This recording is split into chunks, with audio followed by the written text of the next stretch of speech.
What's going on, everybody? Welcome to Nerdgasm. Today we're going to be going over The Flash episode 22. I loved it. There were tons of Easter eggs in this one. There were tons of stuff, and it was great. Especially that moment where Iris was like, yo, get up and go get me some caviar. I was just like, what? You better demand all the shit you want because you're gonna die. So we know they're looking for a power source to figure out how to power the speed bazooka, right? And I love how when they go to Argus, hey, Lila, could we get that power source from the Dominators? Because you're not really using it and we need it to stop this monster that I created so I can save my wife and all this other stuff. You know what? She was 100% right not to give him that power source after that whole Flashpoint thing. Especially seeing as how Savitar is his fault. What I thought was ridiculous, though, was why would you even mention baby Sarah to her, Barry? Why would you even do that? Why would you just put yourself in a hole? You're lucky she didn't just try to stab you. So what is the fastest man alive gonna do to try and save the woman he loves? Well, he's gonna steal it because she won't give it to him. Best moment of the whole episode, guys, getting to see Captain Cold again. Yes, Captain Cold is back. The time that Barry goes to is Siberia 1892. So if you guys remember from Legends of Tomorrow Season 1, if you saw it, this is when Stein got tricked into helping create that other firestorm. He fused with that woman and then she exploded. She killed all those people. So this is right after that mission, and this is before Snart dies. I just want to make that very clear. This is Season 1 Snart from Legends of Tomorrow. See, two good things happen in this conversation here with Barry and Snart. One, we get a Taken reference. Okay, cool. I love that movie. It was good. And two, Snart actually tells him, remember what happened last time when you tried to come to me for help? And I, completely backstabbed you? Maybe I'll do it again. This is funny because we all know that this Snart isn't going to do that. We know that this isn't the same Snart that backstabbed Barry. This is a different Snart. It's kind of just a jab at who he used to be. Next, I like how we get to see future Barry, Time Remnant, Savitar, Barritar, Waffleface outside of the suit, and he's actually working on the suit because a lot of people forget that it's a man in a suit. So it's kind of cool to finally see him talking to Killer Frost outside of the suit. What I think is weird is why is that side of his face sweating? Why is the scar sweating? Is he not getting enough ventilation inside the suit? Does he need to open it up? Maybe get some AC? It's going to get infected. You need to keep that clean, man. Maybe put some Vicks on that. But I like how we get to see Killer Frost trying to actually be Caitlin Snow. And she tries to convince this Time Remnant Barritar Waffleface man to not kill Iris. I know it's not 100% Caitlin and it's not exactly her coming back to the good side, but she's trying her best to do what she can. We also find out that the Time Remnant does not care about anything that happens to them because he doesn't even consider himself Barry Allen. He considers himself Savitar, the god of speed. He feels like he was just a disposable Barry, and he doesn't care about anything that happens to them. Make the plan, execute the plan, expect the plan to go off the rails, throw away the plan. I just like the scene. I just like the scene. I just thought it was funny because it's classic Captain Cold. There wasn't really a reason for that except for the fact that I just really loved it. Freaking please come back to us, Captain Cold. You know what? I'm not going to lie. They got a lot farther than I thought they would. I didn't think the ID would work. I definitely didn't think the retina scanner would work. So they got a lot farther than I thought they would. What I didn't know is that when did Barry learn how to fight like this? Hand-to-hand combat.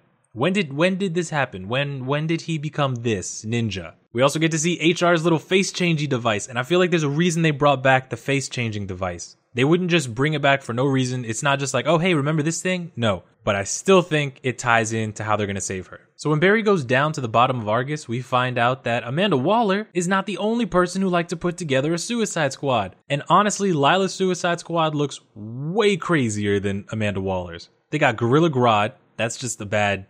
Why would you do that? That's stupid. They got Cupid from Arrow. Remember? She got captured and apparently Lila was like, I'm going to take her, put her downstairs, and she's going to be part of my new Suicide Squad. Then we got Cheetah. What? If you guys don't know, Cheetah is one of Wonder Woman's villains, and she used to be a scientist. She ended up getting turned into this animal hybrid Cheetah. Her origin has been changed a few times, but it's always stayed the same that she hates Wonder Woman. I mean, just hates Wonder Woman. And then, of course, we got King Shark. This is a really crazy Suicide Squad. There's a lot of special effects they're going to need to go into making this Suicide Squad. And it is going to be expensive as fuck if they want to put this together. I don't know how they're going to do it, but I am excited to see a version of Cheetah on TV. Next, we have them trying to get into the room where King Shark is, and you gotta love how Snart kind of rips on two things at the same time. One, he rips on Jaws, and two, he rips on the show's budget. Because he was talking about how they had to keep Jaws hidden away from the audience because they couldn't afford to make it look good. They said it was crazy expensive just for that one moment at the beginning of season 2. So I don't blame him. I can't imagine just the freaking CGI budget has to be crazy. Legends actually had to drop episodes just to be able to work on their CGI budget. But see, it's not just comedy that Leonard Snart is bringing to the table. He's also keeping Barry morally straight. Because Barry was going to do some very questionable things this episode. He was going to kill King Shark. And Leonard had to tell him, you know what, there's another way we could do it. We could just get him to go to sleep. And then I bet you Snart honestly thought that Barry was going to leave his ass in there. You guys got to remember, this isn't the same Snart. This is a Snart that's already been changing from season 1. And when they picked him up at that location, remember when he was there talking to Sarah, trying to get her not to kill Stein? He had already started to change at that point. Because normally he would have been like, yeah, kill Stein, save everybody. But he said, no, he's part of the team. You're better than that. Don't kill. So this was actually a really great time period of Snart for Barry to pick up. I don't think he did it on purpose, but I think the show did. If Cisco saves my life, tell him I'll put in a good word with my sister. Come on. Yeah, see, I love this scene right here because Cisco's been trying to get with Gypsy. And even though I feel like they're having some problems right now, they're fighting, they're not getting along because of the stuff that happened with Abracadabra. Doesn't change the fact that Cisco's still feeling her. I still kind of hope, though, that Snart's sister shows up next season. Because I would love to see an episode where Cisco has to try and juggle both Gypsy and Snart's sister. See right here, guys, this is the thing that I'm talking about. This is exactly what I'm talking about. Snart being a completely changed man. And anything that made it look like he was still a supervillain Snart does not exist. Even here, he's getting the Flash to try and be the Flash. He's like, stop trying to be Savitar. You're better than this. You can do this. Thank you, Captain Cold, for being awesome. Please come back. We need you. Please, please. You know I called this, right? I said it in the last video I did. I said that if it wasn't a flashback about how he became Savitar, that it was going to be him tricking them for some reason. He's going to show up, and then he's just going to be like, just as long as I don't show the right side of my face, then everything's going to be fine. And that's literally what are you serious? No one decided, no one looked? No one thought it was weird he wasn't turning? Oh, Wally. Oh, Wally. Oh my God, Wally. Dick. No, Wally. Oh my God, Wally deserves so much better than that, but it was cool to see Kid Flash use his super speed. All right, guys, here it is. The moment of truth. Cisco's hands are on the line. Somebody protect his hands. Please save Cisco's hands. I love this fight with Killer Frost and Vibe. I wish it would have been a little bit longer, but still, it was great to see this happen. Oh my God, his hands. Okay, no. His hands are safe. Oh, thank God his hands are safe. I swear this is straight up Ghostbusters. This is straight up Ghostbusters. Look at this.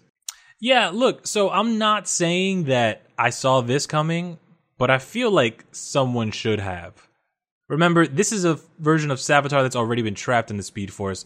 It's not surprising that he knew how to stop himself from getting trapped again, seeing as how this was Barry's first attempt. I did not expect the Philosopher's Stone to be solidified Speed Force, though. That is insane, and it explains why that stone can give people powers. Because if you know from the comic books, the Speed Force can give people powers that aren't related to super speed. The Speed Force is giving people powers to like spin like a turbine. Another person was able to communicate with energy.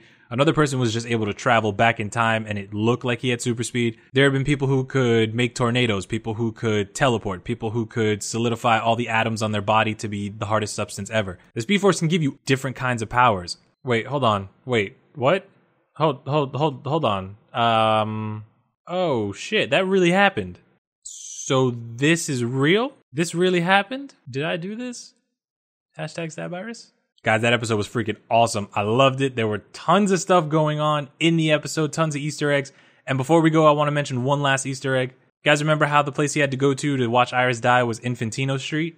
Well, Infantino is the name of one of the two creators that created Barry Allen, as well as the rogues in the comics. So that was a nice little shout out right there. Still can't believe she died.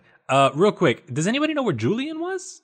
Is it possible that hashtag StabIris turned into hashtag StabJulian with a face changer device on? I don't know. I feel bad now. No regrets. Let me know what you guys liked about this episode. Leave it in the comment section below. If you're new, hit the subscribe button and stick around. I will see you guys in the next video. Goodbye.